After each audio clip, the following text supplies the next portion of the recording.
Ay baba gel, babam gel, babam gel. Baba geldi. Aa baba. Canım babam hoş geldin. Gel baba Baba. gel. Babacığım. Hoş bulduk baba. Kral Baba babam. benim Allah sahnemi sizden razı getirdin mi? Salepini yarın getireceğim baba. Baba. Bugün Gel. bir amca hayır yaptı. Sen ayağını yıkayalım bir zaman. Baba ben seni gördüm, seni taklattığını Kurban oldum size. takip Baba bana. Gel baba. Gel Var ya canım. oğlum. Gel oğlum sen. Seni doğuran anaya ben kurban. Dur baba. Gel oğlum. Tamam ayağını yıkayacak mısınız? Evet baba. Ben kurban. Abla babanın pantolonunu kaldır. Ay ben kurban olum size. Ben kurban olum size. Abla git. Allah sizin eksikliğinizi vermesin inşallah.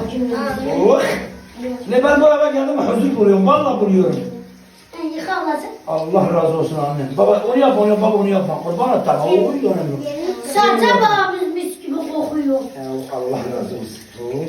Oy canım. Bir siz benim Hadi. anamsınız. Gel yüzünü yıka baba. Allah sizin gibi evladı var ya. Herkese nasip etsin. Amin. Oy. Can babam. Hadi dur. Allah razı olsun yeter. Kavunu getir abi. Kahve getir baba. Kurban olurum ben size.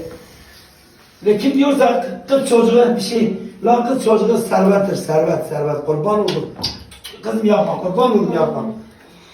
Abi yapma lan. Bizim için ne acılar çektim baba. Hiçbir şey olmaz ne olacak. Kurban olayım sana. Al anne. Baba Gel yüzünü temizle. yeter temizlerim.